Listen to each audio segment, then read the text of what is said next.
Well, good morning, everybody.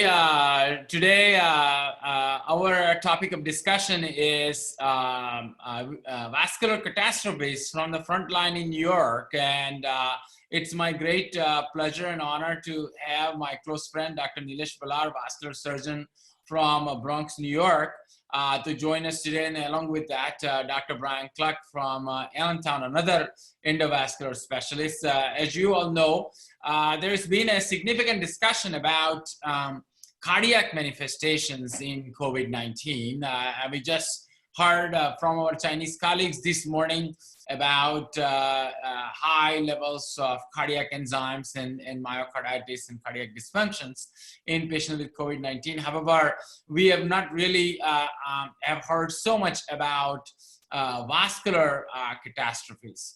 So I was just doing some literature search this morning, looking at the potential for vascular catastrophes in patients with COVID-19. And because of the inflammation, immobility, and a prolonged sickness of these patients are at increased risk of venous thromboembolic disease as well as arterial thromboembolic disease. Also, these patients, many of these patients, at least in New York and parts of Europe as well as in China, that we learned that end up on ECMO machines, which is also huge cannulas in the groin veins. And sometimes if the VA ECMO is required, then an arterial cannula as well. And that can also lead to a potential limb-threatening ischemia. So Dr. Balar is working on the front line in New York. And first of all, I want to thank for his service to this country. And he's really one of the heroes that has really helped many of the vascular patients in the middle of this pandemic, where the infection rate of the healthcare workers is really high. We pray that he remains in good health and continues to serve his patients and continue to teach us for many years to come. But I'm going to turn it over to Nilesh now, and he's going to first talk about a first vascular patient, and we'll then discuss it.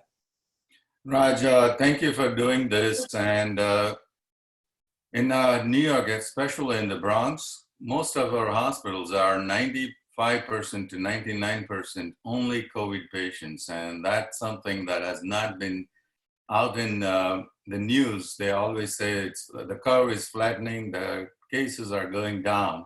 I haven't seen that in practical life. And we just lost one of our colleagues who was a critical care person and a trauma and surgeon who lost his life. So I think it's real, it's bad. And in my call last week, I ended up seeing on an average 4 patients with COVID that came in with critical limb ischemia and DVT. And some of them, they are getting so bad that usually during this time frame, if I have a call for 1 week, I would see like 2 or 3 patients. This is 3 to 4 patients a day. And the reason why it probably wasn't up and in front is because people, when they come in with COVID, they all get pushed into a room where very few people go and see the patients day to day. They are put in an isolation. People do telemedicine. They are given either an iPhone or an iPad where they could see them, and they do conferencing, and nobody goes into the room. Even the IVs are pulled out outside the door so that the nurses don't have to go in to change the IVs. So I think that's one reason we may be missing a lot of patients. And the one patient that was clearly a huge issue was a 50-year-old guy that I was called on, presented with leg swelling. Initially, he was COVID negative, but he was symptomatically so bad that we repeated the test almost 3 times, and he did become positive, but his symptoms were clearly indicative of COVID. So when we did this on ultrasound, he had DVT. And usually we don't see phlegmasia cerula dolens in these cases, but this one worsened. When he came in, he had leg swelling with some blisters. Couldn't tell whether it was infection, ischemia, or DVT. And his white count started going up. It was 30,000 on the first day, then went up to 32. The blisters progressed all throughout. The leg was questionable at this point. When I looked at him, the blisters were all the way within 24 hours up to mid-thigh. And the whole leg was swollen. There was no point of limb salvage because it was the choice between limb and life. And this is very first time that I had to deal with an amputation where the initial presenting pathology was DVT, leading to vascular insufficiency very quickly. And when I did the amputation, I did embolectomy just to make sure that my above knee amputation stump has a better chance of healing because of the leg edema. And we removed tons of clot from the iliac vein. These people are so sick that at this point, my goal was to just do an amputation, close it partially because it was swollen. I did not, ideally we would leave it as an open amputation. Given the fact that he was COVID, I didn't want people to go and keep on changing dressings every day. We partially closed, put a vac, and then kept him in there, and we are following him. His CPKs went to almost 10,000 within a day. So that's one. The other one was also an arterial insufficiency that worsens. Some of them will have to make them DNR because their respiratory status and oxygenation goes down. So I don't know whether at that point any salvage is possible. If the family agrees for DNR, DNI, we go along with that. And one of the things that we learned from all these things, they all need to be checked. One of them is D-dimers.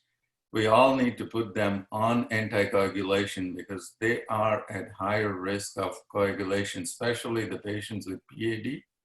They come up and pretty quickly they turn into leg ischemia. The ones that were borderline by now, they will be turning into a critical limb ischemia. And that leaves us at a very critical point where you have to make a decision whether you're going to do huge intervention, small intervention. If they're COVID positive, you don't know which way you're headed to. Yeah. So it's I think that's two significant cases. So the one thing that's three things that I think which are critical that I've picked up now is that one is that there needs to be at least one physical exam a day of a very critically ill patient that's practically immobile. The second is that, we need to consider prophylactic anticoagulation for these patients. Now, the question is the patient is being isolated and quarantined at home, who is not super sick, should we be consider them critically ill and giving them an oral anticoagulation? I don't know answer to that question. I think they will require some, clinical study in future. But, certainly the patients, those who are being admitted to the hospital, they need to be receiving either low molecular weight heparin or unfractionated heparin or apixaban or other factor Xa inhibitor for DVT and PE prophylaxis. The question, Nilesh, I have, for this particular young guy that came in with a venous thrombosis, was he put on, obviously put on heparin, on arrival or once he was diagnosed to have venous clot, and he still continued to progress. So he was just already so late that heparin would not do anything for him. Yeah, he was put on heparin, he was anticoagulated, and he's continued to progress because our goal at that point was if we can get him through the COVID phase, we could always deal with the leg ischemia. And these are young patients. I mean, this guy was 50 years old, and within 24 hours, he worsened to the point where we had no choice but to do something and to subject them. I mean, ideal situation would be thrombolysis and fasciotomy to look at because he had no other issues other than COVID. Any other day, we would do the standard therapy. In this one, you are put in a place where you would have to make a choice whether he's going to leave or whether we are going to save the leg. And I don't know if I was right or wrong, but that's what we did. And we have been learning quite a bit on what's happening. Some of them, it's a standard protocol for most of the hospitals to get D-dimers initially when they come in. And remember, all patients get IVs. This guy also had a PICC line. The left arm where he had the PICC line was swollen. He developed clots there also. So I don't know if it causes hypercoagulable state temporary or it's something that's underlying. Yes, I was just Can I reading ask you a a question? paper from China, which specifically talks about hypercoagulability in COVID-19 and recommends therapeutic anticoagulation for these patients. You know, Brian, you had something to say? Yes, I was curious, Nilesh. This patient was young. Had they had heparin exposure before? Is there a chance that there was an element of heparin-induced thrombocytopenia here? No, he did not have any heparin exposure. His platelet counts remained normal. And I don't think it was anything because the other leg was fine. Uh-huh. I mean, I couldn't figure out his left arm where he had the PICC line is swollen, left leg is swollen. I mean, I don't know, did he have underlying issues? It's very hard to say, but there was no venous stasis changes either on the left leg.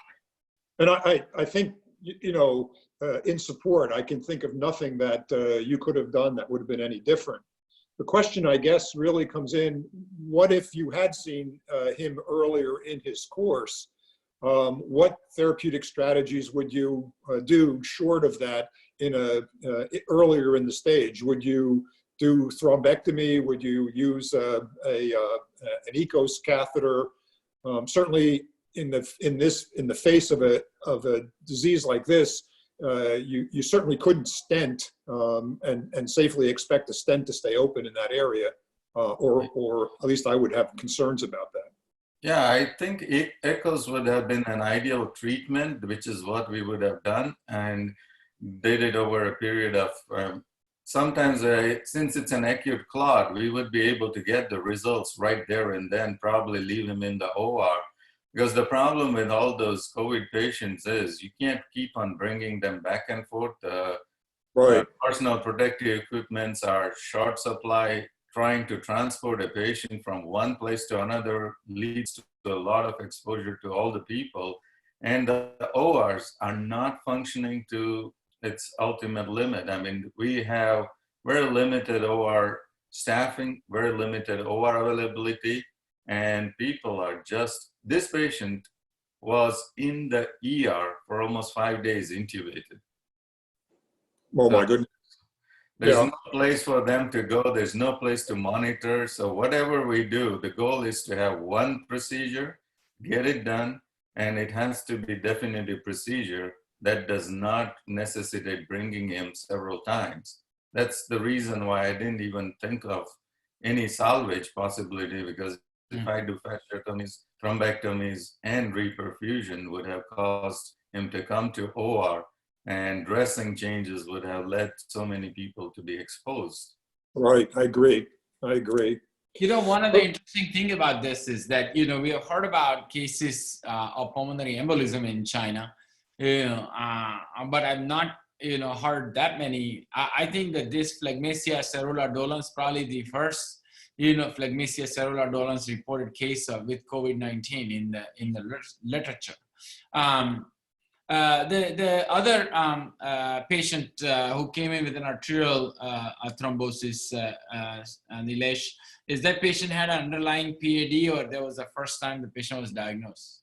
This was the first time patient was diagnosed. These patients are the ones that are elderly. This was 87-year-old guy intubated again on COVID, and he was diagnosed. There's also certain amount of issues that we are seeing where we see the lines being placed. So another patient, COVID positive, the lines are accidentally being placed in the carotid artery when they tried the IJ.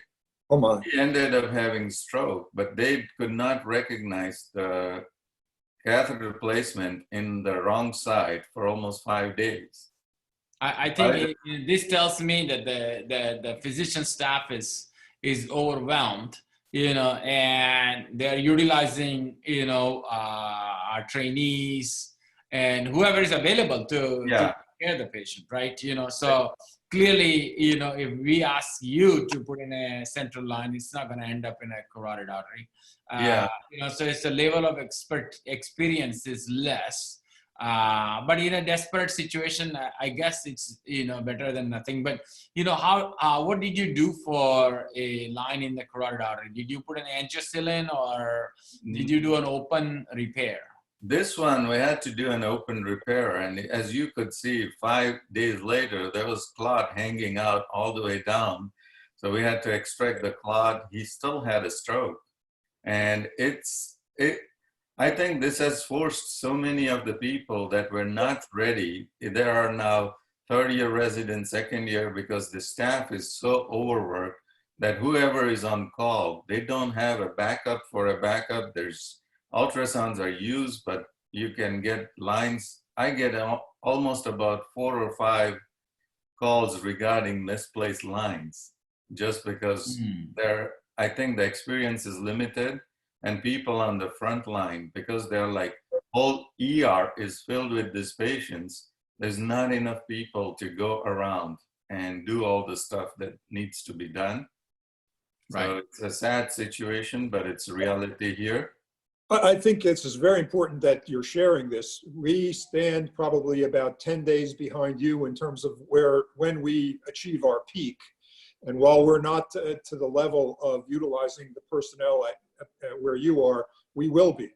And I've already heard some concerns from our training staff that they're concerned about the availability of ultrasound, the functionality of ultrasound, et cetera. So this cautionary tale allows us to make sure our hospital is aware of this as a complication or potential complication. So thanks very much for sharing this. This is going to be helpful. Nilesh, talk to us a little bit about, you have privileges for vascular at several institutions in New York, about the personal protective equipment availability for, somebody at your level with, requiring to do a vascular surgery of some type. It is so difficult to have the right protective gear. I actually carry my own stuff, and when I go to the hospitals, they are given one N95 mask that will be used for almost a week. They are reusing the same mask. The equipment that they give you for the shield, especially where you have amputations, there's blood spillage, there is aerosol material that flies all around. And even though this is reusable in any other circumstances, that you can wipe off the front plastic cover, which should be ideally replaceable, but since they don't have it, they'll give you one and say, can you please reuse it? And to me, it's very difficult to clean up the plastic paper on the front with Clorox or any other stuff. I carry a lot of stuff that in my car just to get around and try to distribute whatever I have to the people, especially the surgical staff that has no access to all this stuff. The gowns that they give is the yellow, it's not impervious to any fluids. So you will get all the stuff spilled over, but that's the only gown they have. The gloves are missing. There's no shoe covers that you can find anywhere in the hospital. You have to ask for those very specifically, and if you're lucky, you may get it. And they go by the hierarchy. If you are junior most, you don't end up getting anything. And even as a vascular surgeon, there is a need where we would have to train and cover ICU if things get worse, because it is getting worse, and we are potentially as a backup to cover ICU. Just to give an example, my wife is GI, and she is covering now almost 3 days a week for the people with COVID as an ICU attending. Yeah. So it has this really has exposed many limitations in US healthcare. And I think Nilesh and I are planning on talking about the impact of COVID-19 on and exposure of some of the vulnerabilities that we have in our hospital system and why that is. And I think that's going to be very interesting. And I invite all our viewers to tune in for that segment, because that's going to be a great segment where we're going to discuss, why we have such a shortage, why New York hospitals are so overrun, what's happening with our physician staff, what's happening with, our field in general, and where we go from here. But it's been a very insightful discussion about vascular role of vascular specialists in COVID-19. I think it's important for all of us to pay attention to these patients' physical exam. They do develop cold legs. From arterial insufficiency, clearly there is a risk of venous thromboembolic disease in these patients. A therapeutic anticoagulation or a prophylactic anticoagulation is going to be very important. There are tests such as D-dimer that can help you. If they are negative, certainly can help you in ruling out pulmonary embolism. However, a positive D-dimer can occur due to many reasons and probably doesn't help as much. And there clearly is a issue regarding imaging, that how we can get these patients image, or how they can be treated. So thanks, Nilesh, for your time this morning. I think there is a lot of learning, and I think we're going to hear more and more about vascular physicians involved in COVID-19 patients. Brian, do you have any final comments? Yeah, I would say, I think, Raj, perhaps the most important thing of all was your insight that these patients have to be observed. I think that, it's very difficult to sort out an elevated D-dimer in regard to pulmonary embolus compared to COVID-19. As our Chinese friends told us, the D-dimer steadily rises and is perhaps the most sensitive test for COVID-19. And sorting out which is a pulmonary embolus and which is COVID-19 is probably very difficult. But simply looking at the legs and knowing that this complication potentially exists is really important. Nilesh, any summary, final words of wisdom? Yeah, I think I agree with your observation and review, but all the patients, especially the elderly ones and even the young ones, leaving them on at least the prophylactic doses if there are no other contraindication, I would do it empirically. And those people that show some signs, they should be fully anticoagulated if there are no contraindication. And amputation would be the key here, because I don't think limb salvage would save, unless they are alive. We can get them through COVID, then we can attempt limb salvage at that point. But in this situation, it's sad, but we have to do what we have to do to get them out of the hospital sooner than later. Otherwise, they will end up losing their life.